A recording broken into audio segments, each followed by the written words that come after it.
Hello everyone, कैसे हो आप सब लोग। आज हम आपको लगवाने वाले हैं मैथ क्लास 10th का चैप्टर 4.3। तो क्वेश्चन नंबर 1, 2, 3 ये हमने सॉल्व कर लिया था। अब हम देखते हैं क्वेश्चन नंबर 4। ठीक, तो आइए सॉल्व करते हैं इसको। मज़े करिए, इंजॉय करिए। आइए देखते हैं। आपको पहला नंबर क्वेश्चन दिया हुआ है कि 3 वर्ष पूर्व रहमान की आयु का व्युत्क्रम। अच्छा, व्युत्क्रम की अगर बात करें तो देखिए, व्युत्क्रम जिसको हम अंग्रेजी में बोलते हैं रेसिप्रोकल। ओके, तो जैसे यहाँ पर लिखा है 1/2, राइट। ये हमारे पास एक संख्या है, तो अगर हमें इसका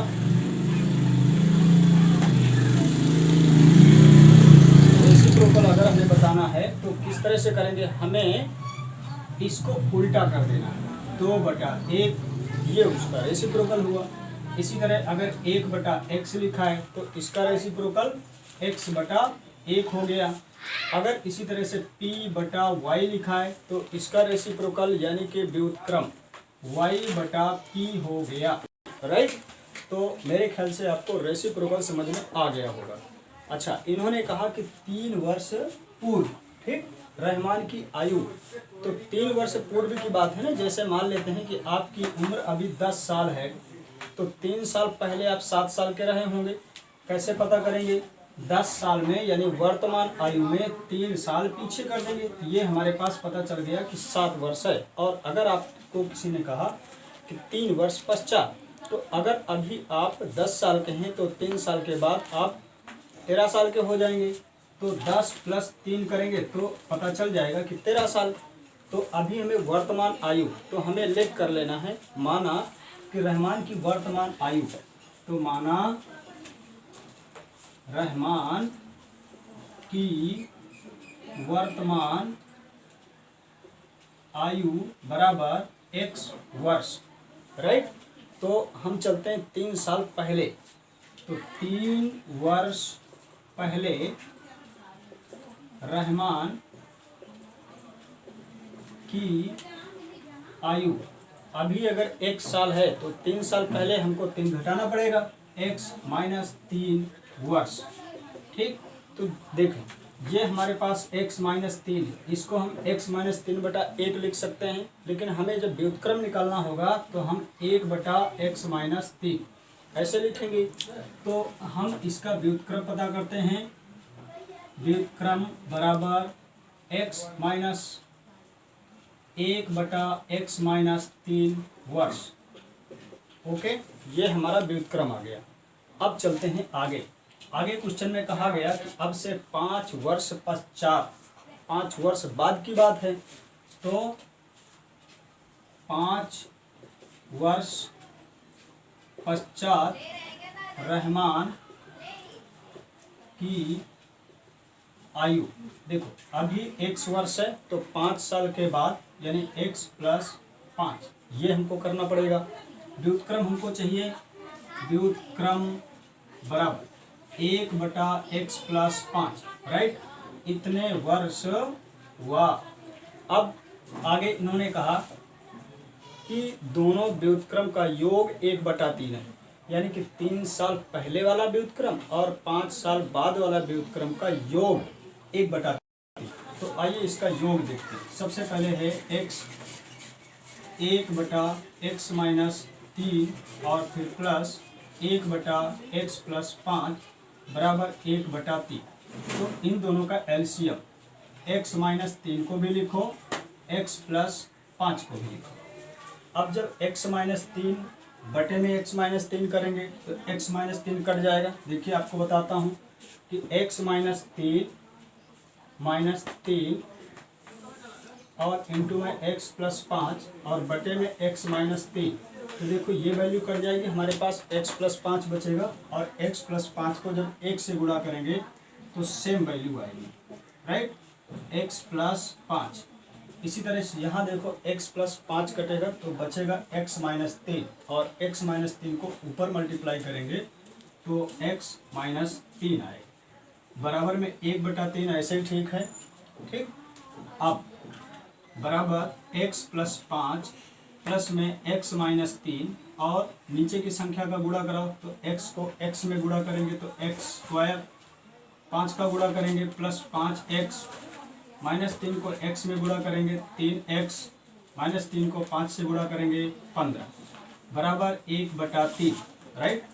अब देखें x और x ये मिल करके 2x हुआ, 2x, 5 में 3 कम करेंगे तो प्लस का 2 बचा, यहाँ आ जाइए x स्क्वायर हुआ, 5 में 3 कम करेंगे प्लस का 2x और माइनस का 15 बराबर में 1/3। इसका त्रियक गुणा कराएंगे तो हमारे पास वैल्यू आएगी 3 दूनाई 6x, 6x, फिर 3 दूनाई 6, इसको गुणा कराएंगे बराबर में x स्क्वायर प्लस का 2x माइनस का 15, ये वैल्यू आई। अब इस वैल्यू को हम लिखते हैं आगे की तरफ। ठीक, तो आते हैं इधर, हमारे पास देखें ये वैल्यू लिखी है x square plus 2x minus 15, x square plus 2x minus 15, एक तरफ की वैल्यू है 6x, 6x को हम दूसरे पक्ष में ले चलते हैं तो ये माइनस का 6x हुआ, ये जो प्लस का 6 है इसको भी इस पक्ष में ले चलते हैं तो माइनस की वैल्यू हो गई -6। अब बताओ इधर 0 बचा कि नहीं, तो लिखते हैं बराबर में 0, तो यहाँ से हुआ x स्क्वायर। अब देखें 2 और 6 यानी 2 में से 6 घटेगा तो माइनस का 4x, फिर 15 और 6 ये माइनस का 15, 6, 21 बराबर 0। अब हमें 21 के ऐसे गुणनखंड बनाना है, ये जो 21 है इसके 2 गुणनखंड बनाओ कि जिनको जोड़ने घटाने से -4 हो।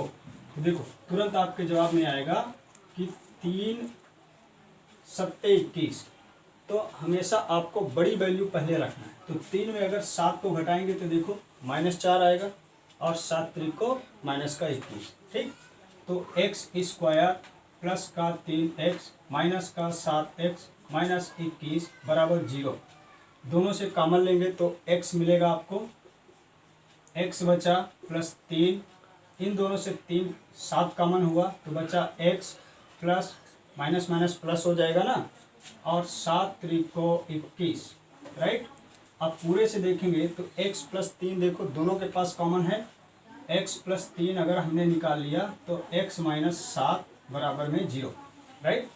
अब देखें x प्लस 3 बराबर 0 या x माइनस 7 बराबर 0, यहाँ से 3 को इस पक्ष में करेंगे तो x बराबर माइनस का 3, एक तो वैल्यू ये आई, या x बराबर माइनस की वैल्यू उस पक्ष में जाएगी तो प्लस 7। अब देखिए समस्या खड़ी हो गई कि हम उत्तर इसको माने या इसको माने। ध्यान रहे कि जो उम्र की संख्या होती है वो कभी भी निगेटिव नहीं होती। अगर आपको किसी ने पूछा कि आपकी उम्र क्या है तो आप कभी ये तो नहीं बताएंगे कि -15 साल, -20 साल, -25 साल, आप उसको पॉजिटिव ही बताएंगे। तो ये हमारी उम्र नहीं हो सकती, इसलिए इसको इग्नोर करना है। पॉजिटिव नंबर ही उम्र हो सकती।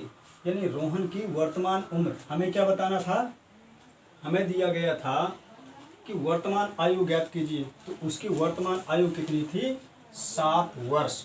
राइट।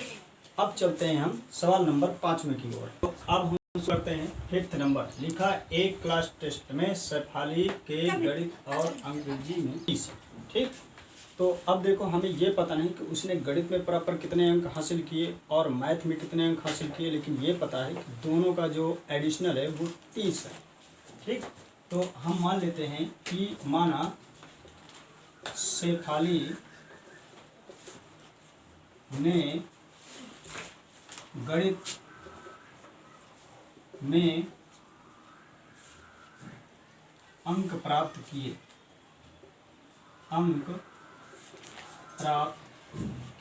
बराबर x।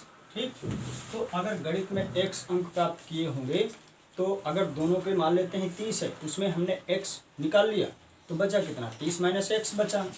तो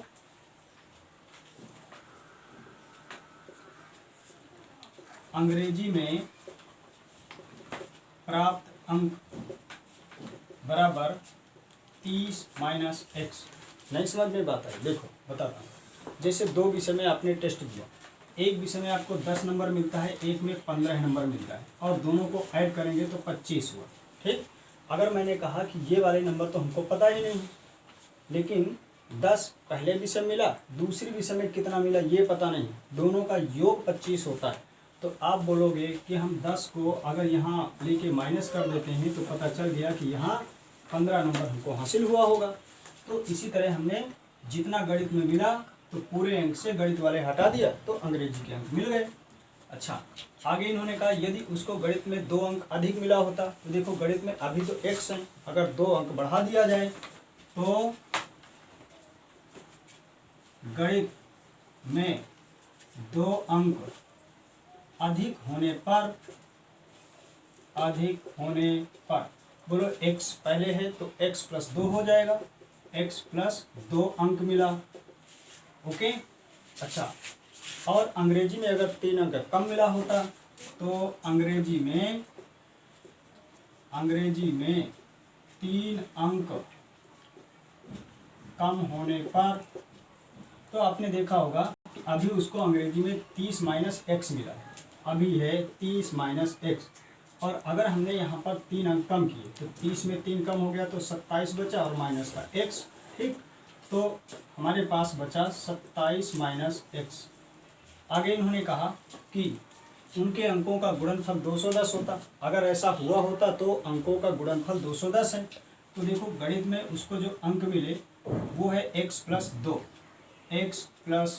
2, ओके, गणित में जो अंक उसको कम होने के बाद मिले वो है 27 माइनस एक्स, और दोनों को गुणा करते हैं तो ये हुआ 210। x को 27 से गुणा करेंगे तो 27x, x को माइनस एक्स से गुणा करेंगे तो एक्स स्क्वायर, 2 और 27 का गुणा 54 और माइनस 2x बराबर 210। अब देखें इस नंबर को हमें इस तरफ लाना है, तो सबसे पहले हम वैल्यू के आधार पर इनको लिखते हैं, माइनस का एक्स स्क्वायर, फिर प्लस का 27x, माइनस का 2x, और इसके बाद प्लस का 54, फिर इसको इस पक्ष में ले आएंगे तो माइनस 210, तो इधर बचा 0। अब देखें इसको हमें क्या करना है कि पूरा माइनस से गुणा करा देते हैं। चलो एक स्टेप और हल कर लो, माइनस एक्स स्क्वायर और प्लस 27 में से 2 कम करेंगे तो यहाँ पर बचा 25x, और फिर 210, देखिए 210 माइनस का है और 54 प्लस का है, तो छोटे से बड़ा नंबर तो घटेगा नहीं, तो नीचे से ऊपर उल्टा घटा दें, 10 में 4 गया 6 और 10 में 5 गया 5, और यहाँ बचा यानी माइनस का 156, ये बचा माइनस 156, ठीक। अब देखो माइनस हटाने के लिए हमें क्या करना है, सबको माइनस से गुणा कराना है। जब इसको माइनस से गुणा कराएंगे तो माइनस माइनस प्लस हो गया, तो ये हुआ एक्स स्क्वायर, फिर माइनस प्लस का माइनस हो गया 25x, माइनस माइनस प्लस हो गया 156 बराबर 0। अब हमें 156 को तोड़ना है, 156 के इस तरह गुणनखंड करो, 2 सत्ते 14, 2 अट्ठे 16, फिर 2 तियाँ 6, 2 9 18, 13 तियाँ 39 और 13 एकम 13, तो देखिए 13 दुनाई 26, यहाँ पर 25 है, ठीक, तो 3 दुनाई 6, 6 दुनाई 12, यानी 12 को 13 से गुणा करेंगे तो 156 आएगा, 12 13 को जोड़ेंगे तो 25 आएगा, तो एक्स स्क्वायर फिर माइनस का 12x माइनस 13x प्लस 156 बराबर 0। दोनों से कॉमन x आ रहा है, x बचा माइनस का 12 और माइनस 13, x माइनस 12 बराबर 13। अब देखो दोनों से हमारे पास कॉमन x माइनस 12 है, तो x माइनस 12 हमने कॉमन लिया तो x माइनस 13 आसानी से बचेगा। हमको यहाँ पर शून्य निकालना है, x माइनस 12 बराबर 0 या x माइनस 13 बराबर 0, ठीक। इस माइनस 12 को इस पक्ष में ले चलेंगे तो x बराबर प्लस का 12, या फिर यूं कहें कि x बराबर प्लस का 13, ठीक। तो हमने शुरू में माना था कि मानस शेफाली ने गणित में अंक प्राप्त किए x, हम ये कह सकते हैं कि उसने गणित में या तो 12 अंक प्राप्त किए, गणित में या तो 12 अंक प्राप्त किया होगा, पर देखो 13 भी निकल रहा है, हम ये भी कह सकते हैं या तो 13 अंक प्राप्त किया होगा। ठीक, तो अब हमने यहाँ देखा था कि अंग्रेजी में कितना प्राप्त किया था। अगर उसने गणित में 12 प्राप्त किया था तो अंग्रेजी विषय के नंबर, अंग्रेजी में 30 - 12 तो ये बचा 18 अंक। ठीक, और अगर उसने गणित में 13 अंक प्राप्त किया था तो 30 में से 13 कम करेंगे तो 17। ठीक, यहाँ दो प्रकार की शर्तें हैं। अगर उसने गणित में 12 अंक प्राप्त किया तो अंग्रेजी में 18 प्राप्त किया होगा, और अगर उसने गणित में 13 अंक प्राप्त किया तो गणित में 17 अंक प्राप्त किया होगा। ठीक, अब चलते हैं सवाल नंबर 6 की ओर। अब देखिए हमारे पास सवाल नंबर 6 है। तो हमारे पास सवाल नंबर 6, एक आयताकार खेत का विकर्ण उसकी छोटी भुजा से 60। अच्छा, चलो पहले आयताकार विकर्ण की बात करते हैं। ये देखो हमारे पास एक आयताकार विकर्ण। ठीक दोस्तों, जो आयताकार विकर्ण होता है उसकी जो भुजाएं होती हैं, आमने सामने की भुजाएं तो समान होंगी लेकिन चारों भुजाएं समान नहीं होती। दो भुजा बराबर और दो भुजा बराबर, लेकिन चारों भुजाएं कभी भी समान नहीं होंगी। या तो उसकी लंबाई ज़्यादा होगी या फिर चौड़ाई ज़्यादा होगी। तो इन्होंने कहा था कि एक आयताकार खेत का विकर्ण। अच्छा, ये हो गया इसका विकर्ण। कुछ नाम दे देते हैं भाई, ABCD। उसकी छोटी भुजा से 60 सेंटीमीटर अधिक है। तो जो हमारे पास छोटी भुजा है तो मान लेते हैं कि ये x सेंटीमीटर रही होगी। अच्छा, जो विकर्ण है वो 60 सेंटीमीटर ज़्यादा है, यानी x + 60 सेंटीमीटर। यदि बड़ी भुजा छोटी भुजा से 30 सेंटीमीटर अधिक है, जो बड़ी वाली भुजा है वो छोटी भुजा से 30 सेंटीमीटर अधिक है। ऐसे तो खेत की भुजाएं ज्ञात करना है। अब देखो हम यहाँ से पाइथागोरस लगाते हैं। पाइथागोरस,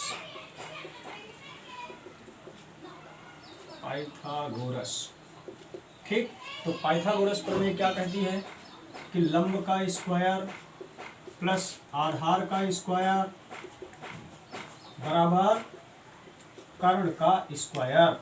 तो देखें लंब हमारे पास कितना है x, यहाँ पर आ गया x का स्क्वायर, और आधार है x + 30 का स्क्वायर, और कर्ण है x + 60 का स्क्वायर। राइट, तो यहाँ से x square plus a square plus b square plus 2ab यानी 60x बराबर a square plus b square plus 2ab 120x। ठीक, अब देखें एक x स्क्वायर कट गया, इधर बचा हमारे पास x स्क्वायर, और फिर इसके बाद ये 60x। ठीक, इधर से 120x को पक्षांतर कर लो, -120x। इस पक्ष में है 900 प्लस 900, 3600 को इस पक्ष में ले आइए, -3600, तो इधर बचा 0। अब हमें इसको हल करना है। ये हुआ x स्क्वायर, 60 में 120 को कम करेंगे तो माइनस का 60x, फिर 900 में 3600 कम करेंगे तो ये हुआ माइनस का 2700 बराबर 0। अब देखो 9 त्रिको 27 यानी 90, 30 का गुणा 2700 होता है। तो x स्क्वायर बड़ी संख्या को पहले रखिए, माइनस का 30x माइनस का प्लस का 30x और माइनस का 90x। इस तरह से हमारा इसका स्प्लिट होगा नंबर, और -2700 बराबर 0। देखो दोनों से कॉमन निकालेंगे तो x आएगा और बचेगा x + 30। इन दोनों से 90 कॉमन मिलेगा तो बचेगा x + 30 बराबर 0। पूरे से कॉमन x + 30 तो हमको मिल जाएगा, और बचने वाला नंबर x - 90 बराबर 0। अब आ जाओ इधर, तो x + 30 बराबर 0, x + 30 बराबर 0, या फिर हम ये कहें कि x - 90 के बराबर में 0, x - 90 बराबर 0। यहाँ से 30 को इस पक्ष में ले चलेंगे तो माइनस का 30, 90 को इस पक्ष में ले चलेंगे तो x बराबर +90। अब देखो जो आयत की भुजाएं होंगी वो कभी भी ऋणात्मक नहीं हो सकती, धनात्मक होगी। इसका मतलब जो इसकी चौड़ाई की भुजा थी वो 90 सेंटीमीटर थी, और जो लंबाई थी वो 90 + 30 बराबर 120 सेंटीमीटर। ठीक, तो दोस्तों इस तरह से हमने क्वेश्चन नंबर 4, 5, 6 चैप्टर 4.3 को हमने सॉल्व कर लिया है। अगर वीडियो आपको अच्छा लगा हो तो लाइक शेयर सब्सक्राइब जरूर करिए और नोटिफिकेशन पाने के लिए बेल आइकन जरूर दबाइए।